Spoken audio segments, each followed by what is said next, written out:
और महाहरामी वो मोहनदास करमचंद गांधी ने सत्यानाश पेल दिया। वो नाथुराम गोडसे जी को नमस्कार है, मार डाला वो हरामी को। रायपुर के धर्म संसद में महात्मा गांधी को गाली देने के बाद देश भर में बहस की वजह बने महाराष्ट्र के संत कालीचरण का नया बयान सामने आया है।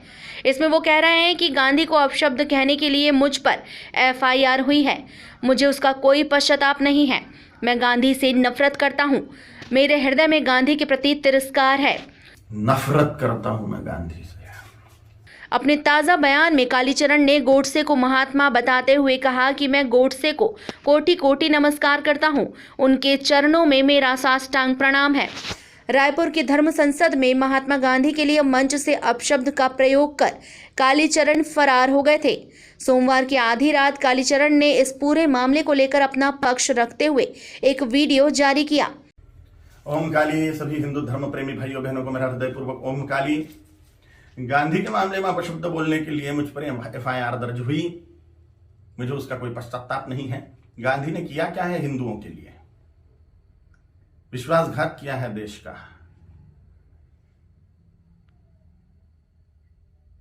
14 वोट प्रधानमंत्री पद के लिए सरदार वल्लभ भाई पटेल जी को थे और 1 वोट भी नेहरू को नहीं था। तो भी नेहरू को प्रधानमंत्री क्यों बनाया? और ये वंशवाद की जड़ फैलाने वाले ये गांधी ने पूरे के पूरे कांग्रेस के अन्य प्रतिभाओं का खच्चीकरण कर दिया, अन्य प्रतिभाओं को कुंठित कर दिया।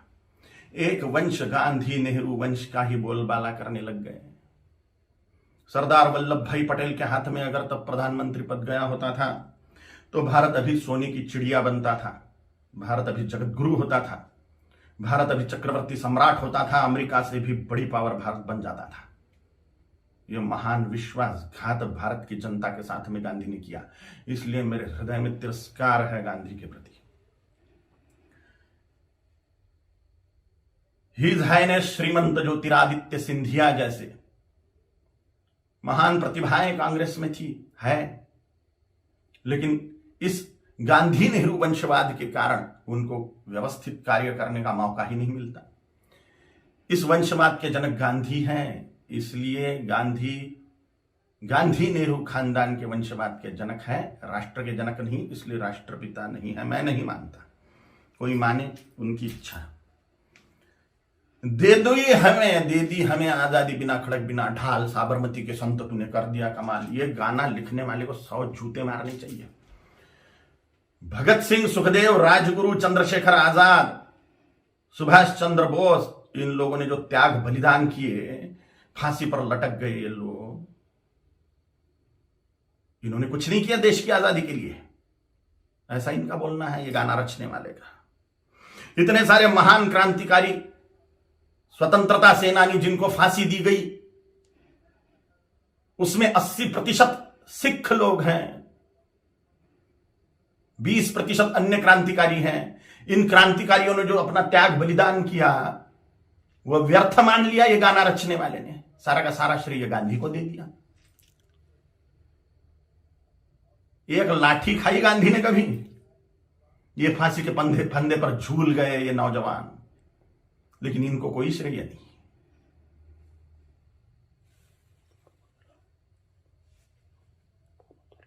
सुखदेव, राजगुरु, भगत सिंह जी की फांसी गांधी रुकवा सकते थे, लेकिन नहीं रुकवाई जानबूझ के। इसलिए तिरस्कार करता हूं मैं गांधी का।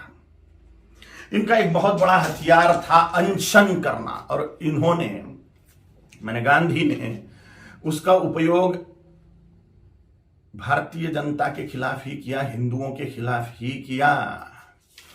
बोला था कि बंटवारा मेरी लाश पे होगा।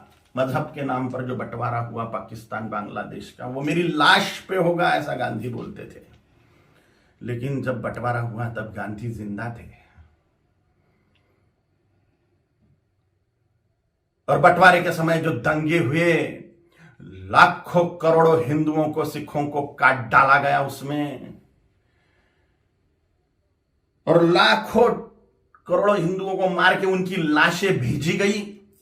लाखों हिंदुओं को, 27 लाख हिंदुओं को मार डाला गया एक ही दिन में, डायरेक्ट एक्शन डे के दिन जिन्ना के द्वारा। और पाकिस्तान में से जो ट्रेनें आ रही थी वो लाशों से ही भरी हुई थी, महिलाओं के और पुरुषों के, बोरे के बोरे भर के महिलाओं के स्तन काट कर भेज रहे थे वहां के लोग। सामूहिक बलात्कार करी हुई महिलाएं, उनकी लाशें, उनके स्तन बोरों में भर के। और यहां गांधी अनशन कर रहे थे कि 55 करोड़ रुपए दो पाकिस्तान को। जब सिख लोगों ने दंगे से पीड़ित होकर कड़कड़ाती ठंड में मस्जिदों का आश्रय लिया, तो उसके लिए अनशन पे बैठ गए गांधी कि इनको मस्जिदों से बाहर निकालो, मुसलमानों को मस्जिदें सौंप दो। नफरत करता हूं मैं गांधी से। इसलिए भी पाकिस्तान बांग्लादेश को जोड़ने वाला कॉरिडोर मांग लिया मुसलमानों ने कि भारत को और खाया जाए। गजवाए हिंद के तहत भारत को मुसलमान बना दिया जाए, तो पाकिस्तान और बांग्लादेश को जोड़ने वाला कॉरिडोर, हजारों वर्ग किलोमीटर का कॉरिडोर, इसके लिए गांधी अनशन पे बैठने वाले थे। के शासन को वो दे देना पड़ता था और भारत फिर से बढ़ जाता था। स्वतंत्र वीर सावरकर जी ने गांधी के सामने जातीयवाद तोड़ने की बात कही कि वर्णवाद, ब्राह्मण क्षत्रिय वैश्य शूद्र, यह वर्णवाद और हजारों जातियों में बटा हुआ जातीयवाद, इसको तोड़ दो और हिंदुत्व की धर्म ध्वजा के नीचे सारे हिंदुओं को एक कर दो। तो गांधी ने इसके लिए ये बात नहीं मानी। ये मांग पूरी करने के लिए अनशन पे नहीं बैठे। उन्होंने कहा जैसा है वैसा रहने दो।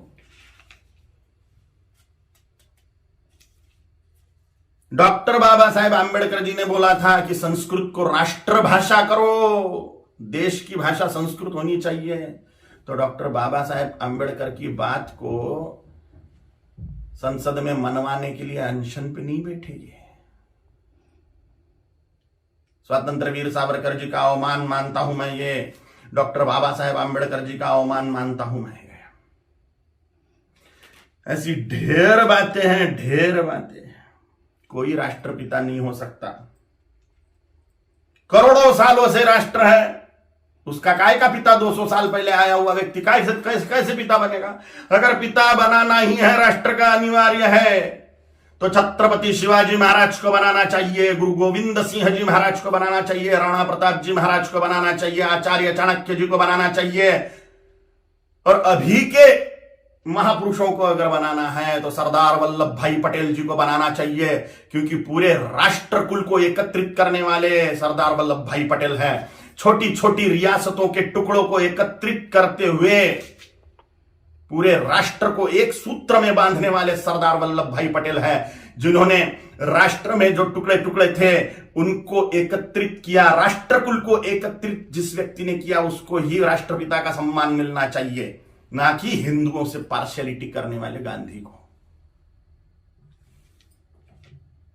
अगर वो कॉरिडोर मिल जाता था पाकिस्तान बांग्लादेश को, तो हिंदुस्तान कब का मुसलमान बन चुका होता था। धन्यवाद है, कोटि कोटि धन्यवाद है महात्मा नाथुराम गोडसे जी को। उनके चरणों में साष्टांग नमस्कार है मेरा कि उन्होंने अपना बलिदान देके हिंदुस्तान को मुसलमान बनने से बचा लिया।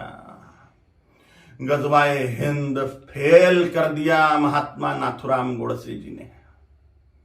कोटि कोटि धन्यवाद है उनको। महात्मा गांधी नहीं, महात्मा नाथुराम जी गोडसे हैं।